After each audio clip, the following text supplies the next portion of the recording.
This year, 2014, in Regent's Park, we're doing an Arthur Miller play, All My Sons, following on from his play The Crucible that we did in 2010. All My Sons has been on my list of plays to direct for a very long time because I'm a Millophile and I love Arthur Miller. He's one of my favourite playwrights. When we staged The Crucible, for us at the time, it felt a very bold choice to be staging The Crucible, and there's a thriller aspect to The Crucible, as there is to All My Sons, and it was a kind of, rather than a relaxed sitting back experience that one might have when watched as a comedy, there was a real palpable sense of people leaning forward and engaging with the drama of the piece.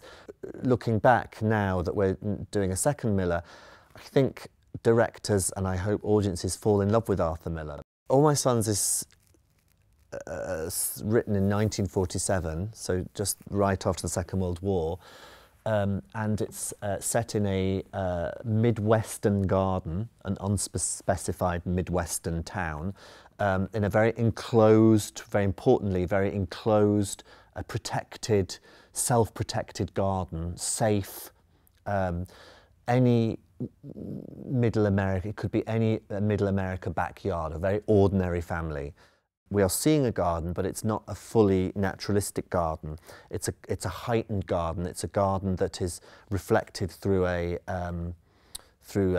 billboard image of 1950s utopian advertising of the idealised marketing family, the family that we're used to seeing on billboards that are selling us things that will make our family as perfect as this family. So we've created a very strong image in this slightly artificial garden.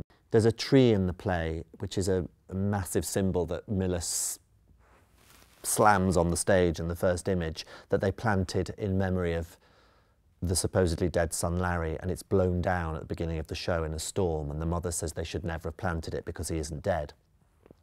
So we want a very real tree in the middle of all this artifice, and the stage is elevated, so we see the tree from the stage level, and then underneath the stage we've got masses of roots spilling out into the audience and to the side that the neighbours use as access into the garden, and the roots connecting to the real trees in our park, and the roots being the greater world, and taking the symbol a little bit further, that Miller tries to isolate this one tree and this one family in this garden, and that his play, or The Secret, reveals that we're social beings. We have social responsibility. We make decisions that affect our neighbours, our colleagues, our society, family, and that those roots that we perhaps don't see at surface level are connected to all the other trees. So we're kind of using the trees in the park, in our park, on our stage, as a symbol for the neighbours, for the rest of the world outside the Keller's backyard. One Sunday morning, the father, Joe, is in the garden reading the newspaper. We realise that this is a kind of family that people look up to, that people like. As the play progresses, we realise that they had two sons, Chris, who is in the play and adores his father, and it's a rather wonderful, functioning, aspirational father-son relationship. The younger son, Larry, was missing in action as a pilot during the Second World War, and there is no news of his death. He is assumed dead by most people in the play, and Kate Keller, the wife, the mother, is violently refusing to accept that he is dead. His fiancée, Anne, has come to visit and announces that she believes he's dead and wants to marry Chris, his older brother.